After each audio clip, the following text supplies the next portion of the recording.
Good morning and welcome to this new day and to the Sunday morning service of the Unitarian Universalist Fellowship of San Miguel de Allende. I am the Reverend Tom Rosiello, the affiliate minister of the fellowship, and on behalf of all its members, it's my privilege to welcome you. We're so glad to have you with us this morning.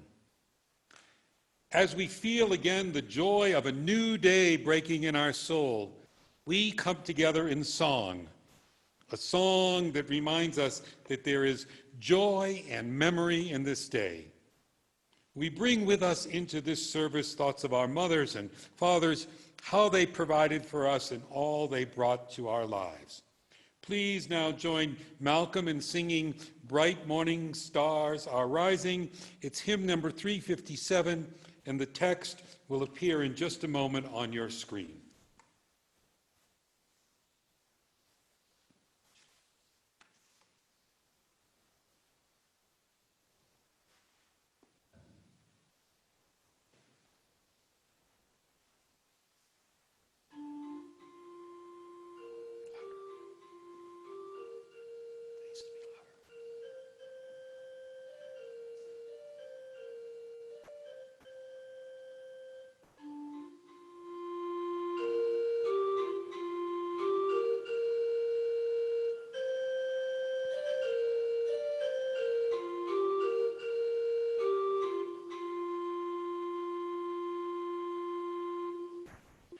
Bright morning stars are rising, bright morning stars are rising, bright morning stars are rising, days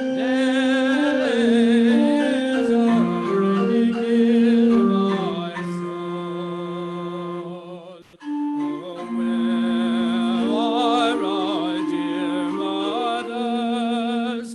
Oh, where are our dear mothers? Oh, where are our dear mothers? Days are breaking in my soul. They are sowing seeds of gladness. They are sowing seeds of gladness. They are sowing seeds of gladness. Days are breaking in my soul.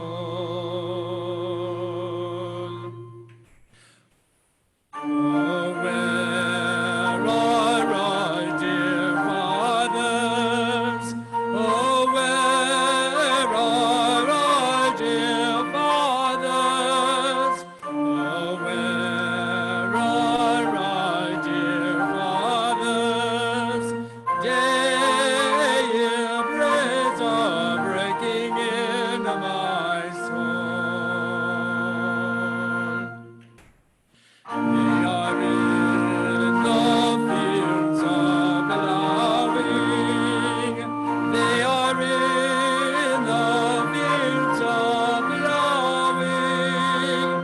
They are in the fields of plowing. Days are breaking in my soul.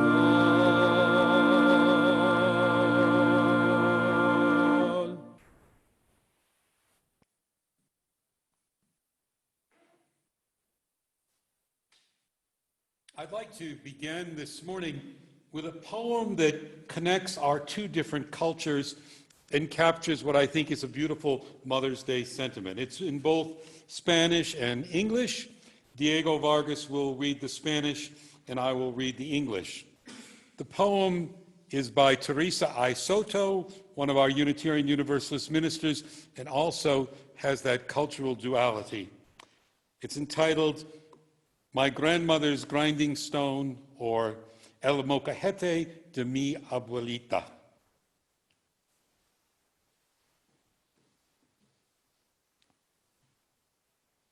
molcajete de mi abuelita My grandmother's grinding stone se ha perdido. has gotten lost. Se le regaló a un pastor.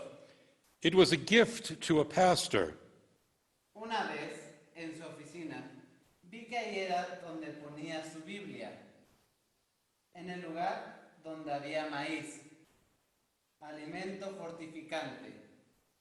Once, in his office, I saw that was there where he rested his Bible, the place where there was corn, fortifying nutrition. Sobrevivir está hecho de las sombras del molcajete. Está hecho de todas las formas del trabajo de las manos de mi abuelita. Surviving is made of the shadows of the grinding stone.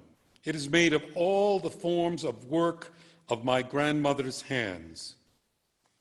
El encaje, la tortilla, el futuro de sus 12 hijos, bordado con cariño, pintado con fe necia, dobladillos de miles de oraciones. The lace, the tortilla, the future of her 12 children, embroidered with love, painted with stubborn faith, hems of thousands of prayers.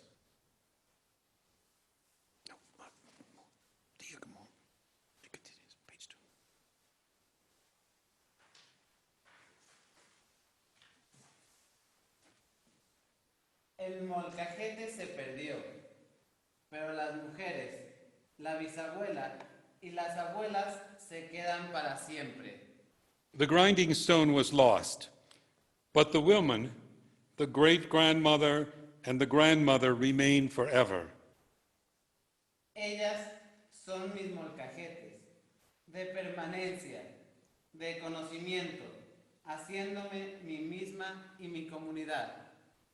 They are my grinding stones of permanence, of knowing, becoming both myself and my community. Mothers and grandmothers, and certainly great-grandmothers, for most of us, have long passed. But they remain with us. All they did to shape us into becoming who we are.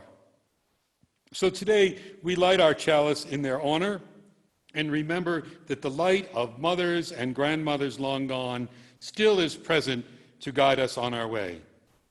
In lighting this chalice today, we also honor all mothers with us today and all women who have nurtured, reared, and loved children.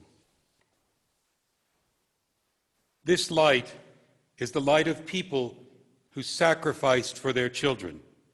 It is the light of love, a love passed on, a love taught to children by loving them. It is also a light of surviving, of perseverance. This candle is for your mother, perhaps the woman who gave you birth, or perhaps the woman who adopted you, or the grandmother that doted over you, or the woman who mentored you, understood you, was there for you. Most of us, in truth, have many mothers, and this candle is for all of them. This candle is for all of you who are mothers, those who had children of their own, and for all women who taught and loved and cared for children and served as role models or mentors. For most of us, this is a candle of cherished memories of those who taught us about life, and those lessons are lessons that we, many of us, pass on to future generations. It is both a candle of great joy and some tears of loss. We remember the lessons of love and caring that they taught us, and we pass them on to our children. We remember the songs they sang to us, and we sing them to our children.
Welcome to the Unitarian Universalist Fellowship of San Miguel de Allende, a great place to be together on Sunday.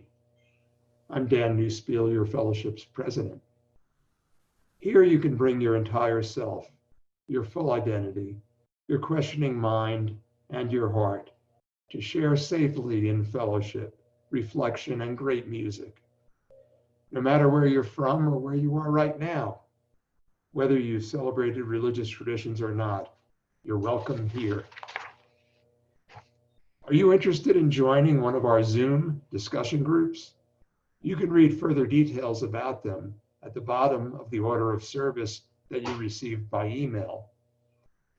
If you want more information about these groups or have any feedback about this Sunday service, contact Diana Amaya at the email in the chat box. Next Sunday afternoon at 4 p.m., we're sponsoring a special Zoom presentation of Judy Jackson's powerful new documentary, Where Can We Live in Peace?, about the heroic work done by Pastor Ignacio and his staff and volunteers at the Abba shelter in Celaya, caring for desperate migrants. It will be followed by a panel discussion. See our listserv or newsletter for details on signing in. Speaking of Abba, I'm excited to announce that the fundraising drive to purchase their current building has nearly met its goal. If you'd like to help put it over the top, see the chat box or our newsletter for details on how to donate.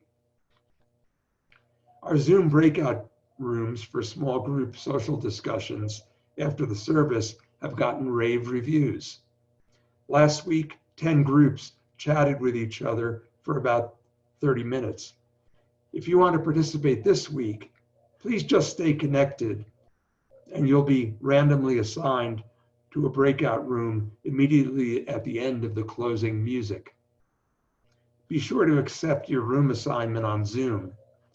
If you're in a room with only 1 or 2 members, stay put for a few more minutes and I'll reassign you to another group. The rooms will stay open until about 12 noon. I have a few items from our fellowship's COVID-19 task force. Despite our social distancing, we are all interconnected. Our task force is not confident in the official number of cases reported here, nor in the results of tests that are being used here. The bottom line is that the infection is spreading widely, so we now need to take the greatest precautions. For many of us, quarantine fatigue has set in, so it's even more important to be vigilant in avoiding risks of infection. Please continue to stay home and avoid all but the most essential contacts with others who are outside of your immediate home. If you've not yet provided it, please update your trusted emergency contact information with Denise at the email in your chat box. Also, our care team will soon make available an updated personal emergency information form through a link in our newsletter. This is for all of our members to fill out and keep in a visible place in your home, perhaps on your refrigerator. Please keep up with the SMA COVID-19 Facebook page, since information about the pandemic is constantly changing. Now we go back to Tom and Diego for our fellowship's covenant.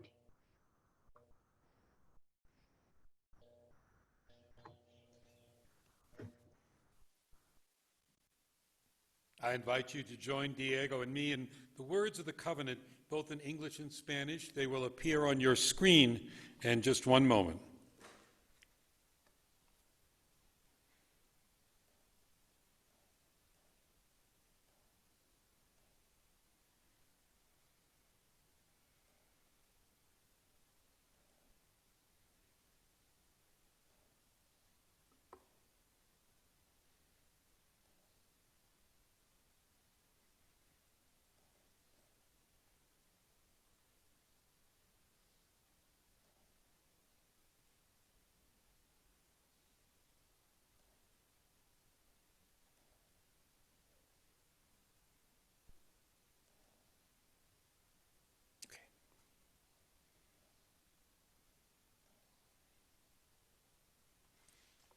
We respect the interdependent web of life and work for a just and peaceful world. We encourage the search for truth and meaning, strive for compassion in our relationships, and seek values that will benefit our lives and the lives of others. This is our covenant. Respetamos todos los estilos de vida dentro de su red interdependiente y trabajamos por un mundo justo y pacífico. Alentamos la búsqueda de la verdad y la comprensión total. Nos esforzamos por mantener compasión en nuestras relaciones y buscamos valores que beneficien nuestras vidas y las vidas de los demás. Este es nuestro convenio.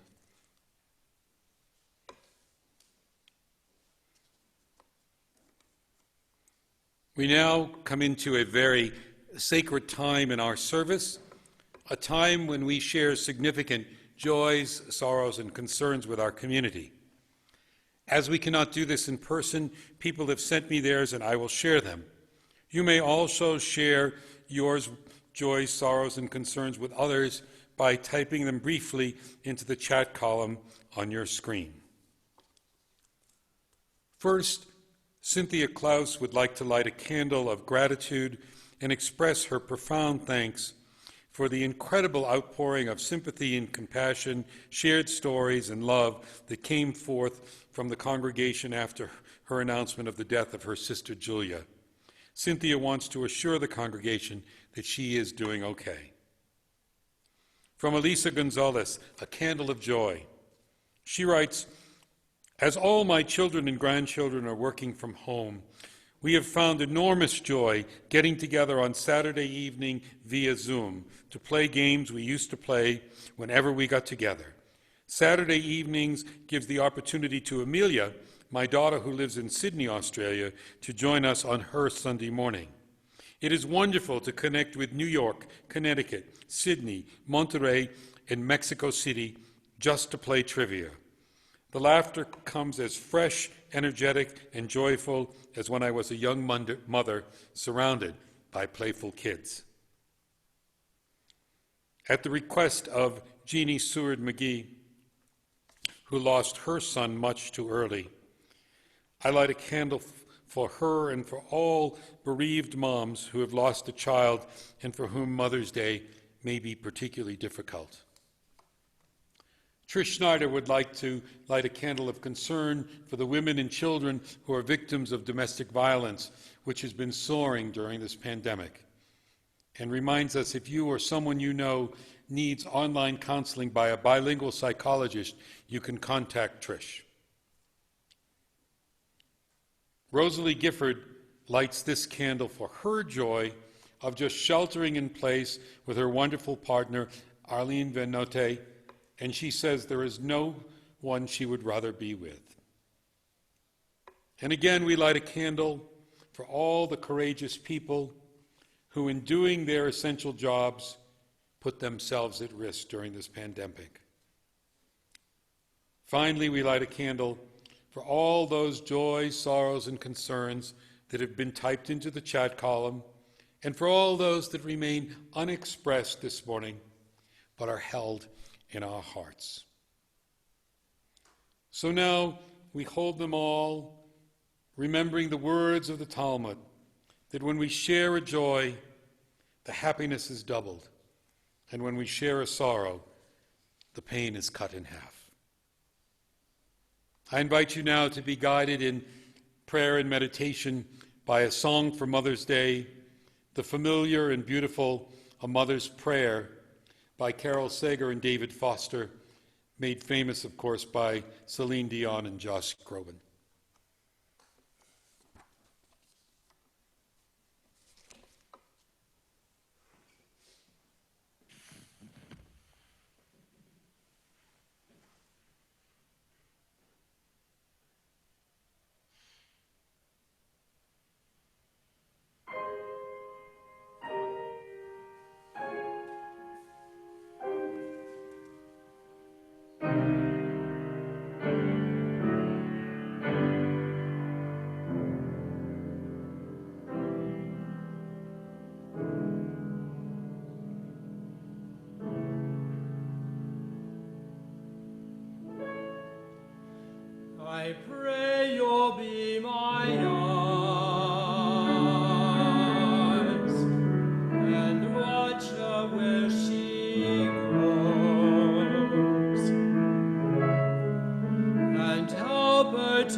stranger where you are.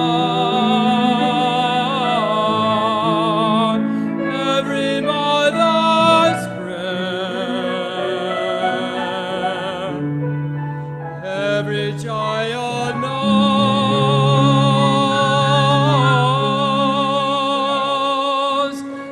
need to find a place, guide her with your grace, give her faith so she'll be safe, lead her to a place, guide her with your grace, to a place where she'll be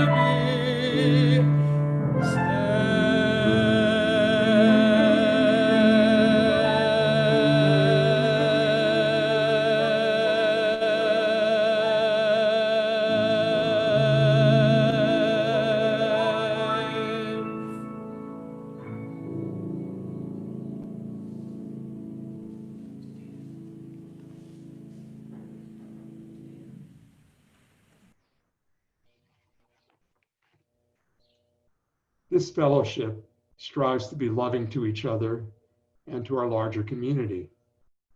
As we said before, we donate over half of our revenue to nonprofit organizations that benefit our Mexican neighbors living in poverty. One of these is Mujeres en Cambio, which supports the education of girls from the Campo who live in extreme poverty. What's happening to these girls' education during the time of COVID-19, since all schools in Guanajuato are now closed? Mujeres en Cambio students at university have computers provided by a collaboration with Computadores para Jóvenes, so they can continue their studies through online courses. Mujeres en Cambio also supports girls in junior high and high school. Some of these girls can get lessons through telesecundaria broadcasts, and those without Wi-Fi can go to community centers such as the one in Agustin Gonzalez. This situation is not ideal, but our financial support keeps them going. This year, our UU Fellowship is supporting 2 high school students and 5 junior high school students. Though schools are scheduled to reopen June 1st, this is uncertain. It's essential that these young women succeed despite the damage that the pandemic has caused in their lives. They're depending on us. I also want to update you on our matching challenge to alleviate food insecurity in our community. In addition to the $5,000 that our board has donated from our surplus cash, our members and friends have met and exceeded our additional $5,000 matching fund by donating $8,600 as of 2 days ago. So with just an additional $1,400, we can give a total of $20,000 to the Basma Food Bank to help feed the neediest at this difficult time.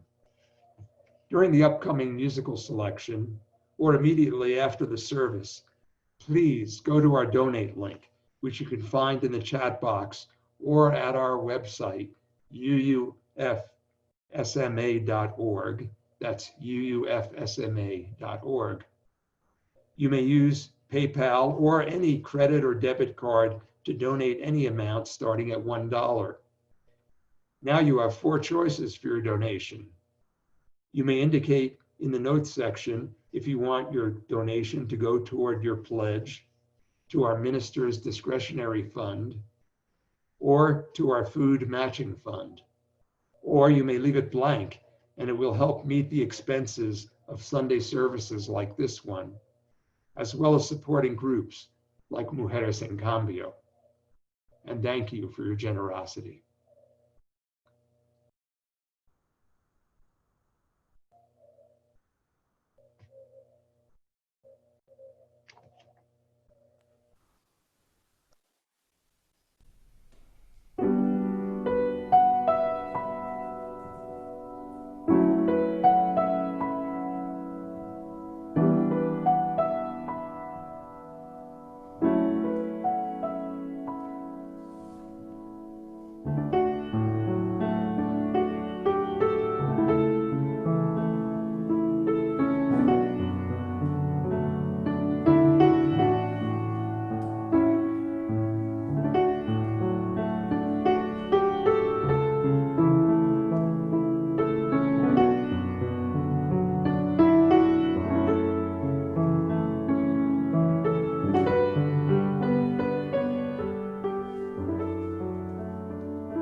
I invite you now to join in a responsive reading. It's 573 in our hymnal, but the words will appear on your screen momentarily.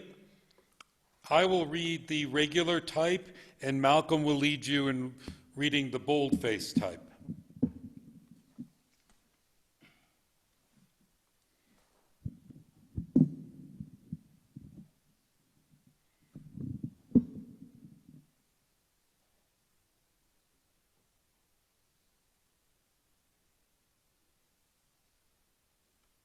Arise, then, women of this day. Arise, all women who have hearts, whether your baptism be that of water or of fears. Say firmly, we will not have great questions decided by irrelevant agencies. Our husbands shall not come to us reeking with carnage for caresses and applause. Our sons shall not be taken from us to unlearn all that we have been able to teach them of charity, mercy, and patience. We women of one country will be too tender of those of another country to allow our sons to be trained to injure theirs. From the bosom of the devastated earth, a voice goes up with our own. It says, disarm, disarm. The sword of murder is not the balance of justice.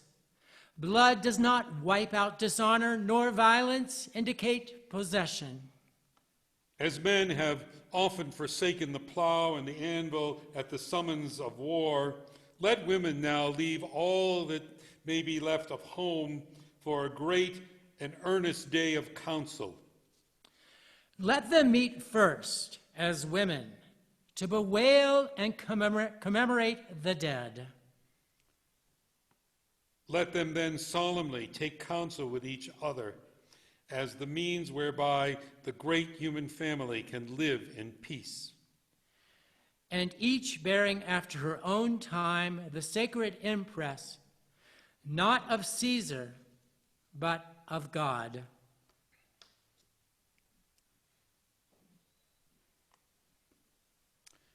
You know, Mother's Day has not always been the commercialized holiday of greeting cards and flowers and chocolates and taking mom to a nice restaurant.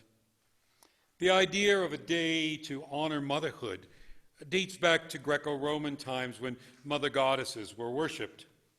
Since the early days of Christianity, Mary, the mother of Jesus, has been honored especially during the month of May for her example of motherly devotion. As Malcolm reminded us in his interpretation of the always beautiful Ave Maria, Catholics view Mary not only as an example of devoted motherhood, but as their own heavenly mother. In the pagan Celtic world, the goddess Bridget, later to become the Catholic Saint Bridget, was honored with a spring Mother's Day celebrating the first milking of the ewes. And in 7th century England, Mothering Sunday was a day when servants could go home to visit their mothers. So yes, Mother's Day does have some pretty old historic roots. But the holiday we recognize today in the U.S. and some other countries really dates back, about 150 to 170 years, and it was a Unitarian woman who had a lot to do with creating it. The proclamation we just read together, the words of that very fiery Unitarian woman, Julia Ward Howe, was from the year 1870. What was evolving in the mid to late 1800s was not a day to honor one's mother and bring her presents, but instead a day on which mothers could come together with other mothers to work towards a social justice cause, towards a betterment of their society. This was a time, of course, when women could not vote and had no official voice in government.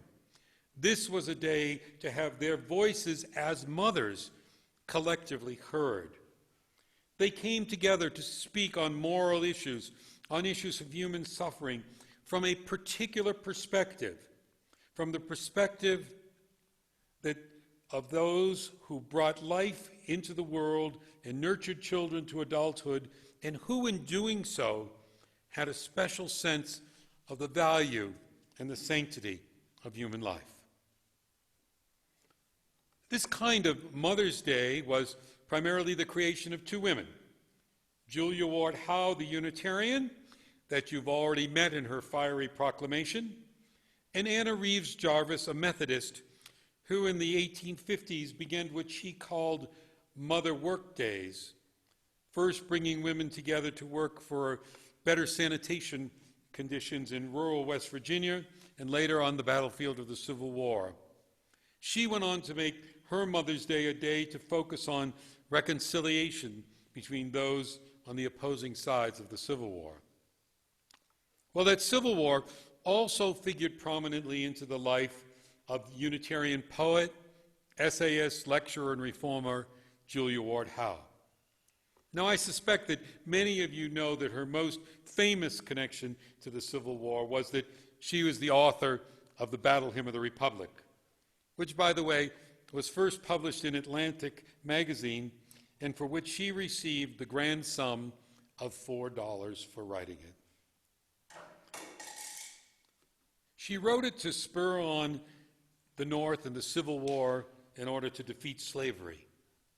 She, like her husband, Samuel Greeley Howe, were adamant abolitionists and united in their voices to free all slaves.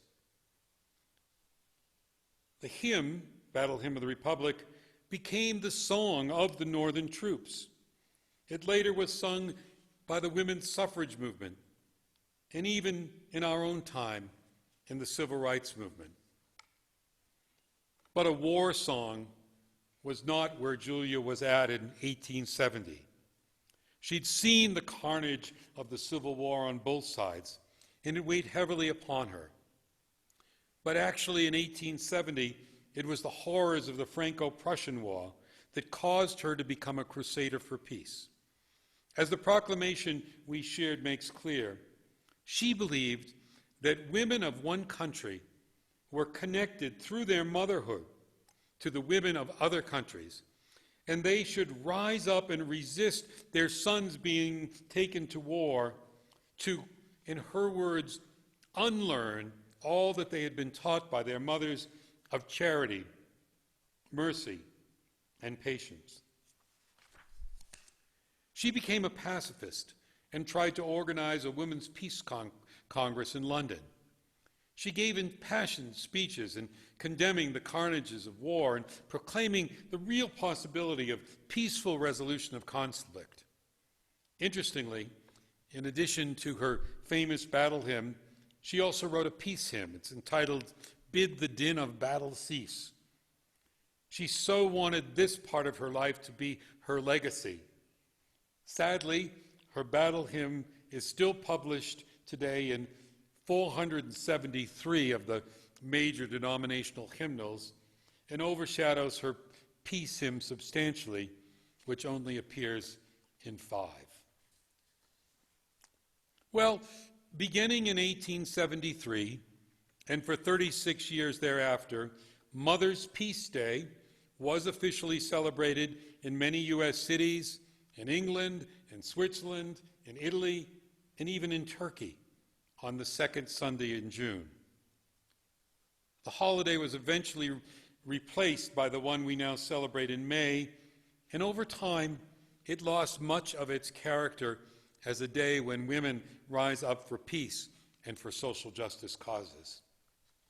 But you know, in the last couple of decades, some have refound the heart and soul of Julia Ward Howe kind of Mother's Day. And starting in 1996, in her hometown of Boston, a Mother's Day Walk for Peace took place. It was to express solidarity with the mothers who lost their children to violence, and for mothers and their allies to take responsibility to speak out against senseless death and work for peace in their local community. Walking side by side those mothers in the Boston streets were marches from our own Unitarian Universalist urban ministry and many of our clergy, women and men, and members of other congregations from well beyond the inner city of Boston. I was there for some of those Mother's Days and walked and talked with those incredible women who lost one or more children to gun violence, who, like Julia Ward Howe, were not shy in their words condemning senseless killing. Like Howe, they spoke from the perspective of mothers, and there was such power and truth in their words. As much as I enjoyed celebrating with my mom at a nice restaurant, this became the highlight of my Mother's Day for many years. The urban ministry later added another dimension to this Mother's Day celebration. They sold special Mother's Day cards, the price of which included a significant donation to Renewal House. Renewal House is our own Unitarian Universalist domestic violence shelter in Boston. And by the way, it's the oldest domestic violence shelter in the United States, and it's under the auspices of the urban ministry, which is the oldest social justice agency in the United States. I feel like we have been helping to reclaim Julia Ward Howe's kind of Mother's Day. But it certainly has not just been UUs doing this. Surely you remember the Million Mom March, a rally held in Washington, D.C. on Mother's Day in the year 2000. It was held to call for stricter gun control laws. We are hearing the echoes of Julia Ward Howe now, words now. Those words, arise, women of this day, use this day to work for justice and peace. I now invite you to join in song again. It's hymn number 127, which will appear on your screen momentarily, and Malcolm will once again lead us in song.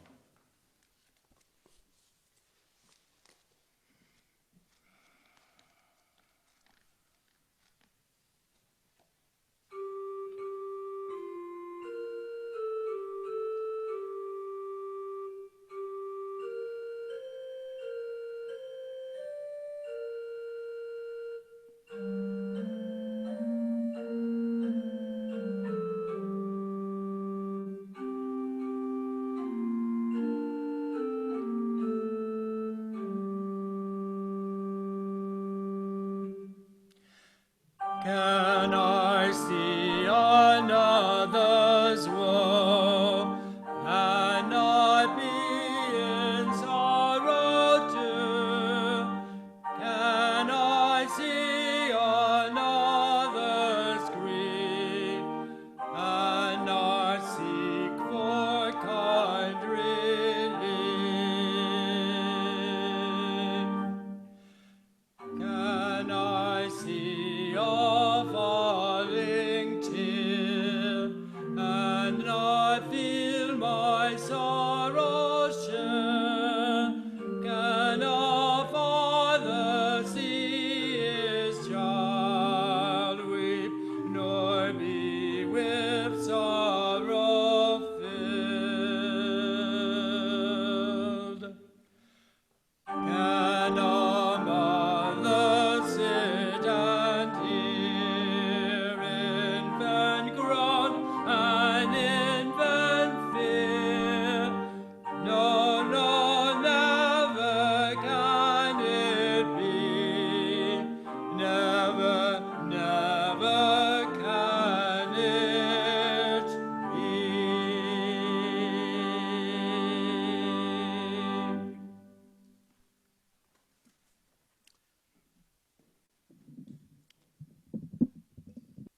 Well, I didn't tell you the whole story of Julia Ward Howe. There's an important part of the story that I've not yet mentioned, a part that feels very relevant to the struggle of many women, many mothers, here in Mexico and other places. You know, we like to think of our heroes as having perfect lives where everything just moved forward towards the goal, with those around them cheering them on. Julia came from the privilege of a wealthy New York family. She was obviously well educated and had great public speaking skills. I mentioned earlier that she was married to the much older Samuel Greeley Howe, another one of our Unitarian heroes who we hold up for his incredible social justice work. He was the founder of the famous Perkins School for the Blind and revolutionized education for the blind. And he was a major leader in the cause of the abolition of slavery. He was a giant of good and virtue in the public eye. Presumably, he was attracted to Julia because of her intelligence and passion for justice. And indeed, they worked together on several abolitionist causes. But, and there was a but, in contrast to his public image, Samuel turned out to be a tyrant at home. He tried to keep Julia isolated in the home. He tried to suppress her efforts. He didn't want her to pursue her calling to write and speak out for women's suffrage, and for peace. He wanted her to just take care of their 6 children. By the way, that was a task she never did neglect. The 4 children who survived to adulthood turned out to be fine individuals who I believe carried forward their mother's values. But it gets worse. It was not just a lack of support and the attempt to suppress her efforts, but there were reports that he was physically abusive, even violent towards her. Some of her poetry, in fact, reflects the despair of domestic violence. He was also unfaithful. She wanted a divorce, but he threatened if she did, he would never let her see her children again, which, by the way, at that time was his right. So she stuck it out. I'm sorry to have tainted the image of one of our UU heroes, but for me, this is where the story of Julia Ward Howe really becomes powerful, really inspiring. It also may be the place where I see her story applicable to so many mothers today, here in Mexico and elsewhere. She could have allowed her spirit to be crushed, acquiesced to the tyrannical demands of her husband. He was furious when she wanted to publish a book of poetry, but she did in spite of that, although she did it anonymously. She refused to be broken by him. She refused to give up her life of public speaking and organizing, even at times taking the children with her to see their mom in action. She had the guts to be the woman, the mother she was meant to be, and to bring her gifts to the world. What makes her story so extraordinary is not that she did what she did, but that she did it in spite of the struggle and oppression and discouragement, even from a husband whom I bet when she married him, she thought he would be her ally in this work. Julia did not live in some ivory social justice tower. She knew firsthand what mothers like her were dealing with. Well, mothers continue to struggle today, here in Mexico and around the world. They still bear the consequences of war and violence and harsh government policies that put their children at risk. They still struggle to care for, shelter, and feed their children. They try to take them away from violence and bring them to a safe place in another country, and are locked up and even at times separated from their children. They still lack an effective voice in so many places. They still lack the resources they need to better themselves and provide better lives for their children. The hymn we just sang asks us the question, can we witness this struggle, this sorrow of these mothers, and not seek for kind relief? In other words, can we just sit around and do nothing? Mothers all over the world are struggling to raise children, protect children, and to be the person they're meant to be. Young girls are struggling to be who they are without being forced by circumstances into motherhood at too early an age. And domestic violence is all around us. Right here, mothers, women like Julia, are victims of domestic violence, even to the point of the murder of women who will not submit to or try to get away from abusive men. It even has a name that we hear in Mexico, femicide, or now more accurately, femicidio, which is the murder of a woman by a man sparked by misogyny. Mother's Day could be a day to protect women, empower women, to help them and their children find their ways out of this trap. A day to bring some kind relief, and in our voices, say the words of that hymn for them. No, no, it cannot be this way. You know, I cannot conceive of what it would be like not to have enough food to feed your children, to be unable to get them medical care when they're sick.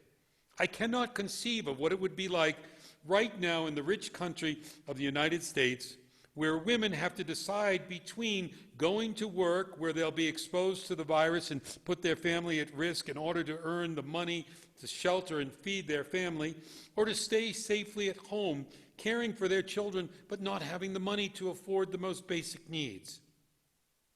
I can't believe women are being given a choice right now in the United States to come back to work when there's no daycare for their children to keep them safe while schools are closed. It can't be that way, no. I can't comprehend what it would be like to be a mother with children trying to flee to a safer place, to be walking through the desert with your children, being abused and taken advantage of on the journey, being confined in miserable camps while trying to be a mother, to be refused help, refused compassion from a country that builds walls to keep you out, even though you are ready to work so hard and sacrifice just so your children can be safe. I can't accept a government policy that allows mothers to be separated from their children, their very little children. Folks, these are Mother's Day issues for today. I can't accept that a black mother in any U.S. city fears every day that her son will be the victim of gun violence just because he walked down the street in his neighborhood or because he was wearing a hoodie. I can't accept that old white men still are trying to control women's bodies and determine when they must bear children, and closing one clinic after another that can provide them with the necessary and empowering medical services they need. No, it can't be that way. I cannot believe that right now, this week, our Supreme Court in the United States is considering whether an employer, because of their personal religious beliefs, cannot provide the contraceptive coverage and insurance that is required by law. Participating from her hospital bed, Justice Ginsburg again vigorously challenged the proponents who put the interests of an employer over the basic legal right of women that Congress had mandated. Thank God for Justice Ginsburg. Perhaps she's the Julia Ward Howe of our time. The struggle goes on for mothers, for young women who are on so many fronts, and of course, most profoundly are affected are the poor mothers, the black mothers, the immigrant mothers. Where are the voices of the other mothers of privilege who, like Julia and Justice Ginsburg, can imagine and feel their pain as mothers and are compelled to speak up for them? And where are the voices of all of us? I'm proud of the fact that this fellowship is supporting Mujeres en Cambio and Jóvenes Adelante and other nonprofits that empower women. I'm glad we participate in marches against domestic violence and focus on women's issues in some of our services in March. But what about reclaiming Mother's Day as a day when we all help raise up the voices of mothers who are struggling here in Mexico and around the world. A day when women's voices, with the support of their male allies, are heard on the issues that are important to every mother. Perhaps we can return our Mother's Day to the kind of day Julia Ward Howe and Anna Jarvis imagined nearly 200 years ago. I'd like to end this service by asking you to join me in a Mother's Day prayer. First, let us pause in gratitude for the gifts of all our mothers, all the gifts they gave us. Not just our biological mother or our adopted mother, but for all the women, grandmothers, teachers, mentors, who gave of themselves so that we might grow to be fine adults. To those women who, by loving us, taught us to love. We hold tightly to their memories of those departed mothers who live on in our hearts, particularly on this day. And we stand in solidarity with mothers today who are balancing work and motherhood and facing so many challenges and still are raising children, often on their own, to be fine adults. May we honor them all this day and every day with a new resolve to help mothers who are truly struggling in so many different ways. Mothers who are victims of violence, mothers who are denied the opportunity to better their lives and the lives of their families, mothers who cannot provide food and shelter and safety for their children, mothers and young women who are denied the choice of when and how often to become mothers. We cannot see their struggle and do nothing. Let us find a way to keep them safe, support them, empower them, and help them to recognize their full potential. Let us help to make their voices heard in the halls of government and justice. May we open our hearts wider to them and do all we can to advance this true Mother's Day cause until we reach a time when equality is a reality, violence and abuse are eradicated, motherhood is a choice, and all women have the opportunity to reach their full potential. Amen. I close with words of another great Unitarian woman who was among the first to campaign for equality in the early 1800s, Margaret Fuller. May her words finally become a reality in our time. She wrote, "A new manifestation is at hand. A new hour is come, when every arbitrary barrier is thrown down and every path laid open to women as freely as men. May it be so, and amen."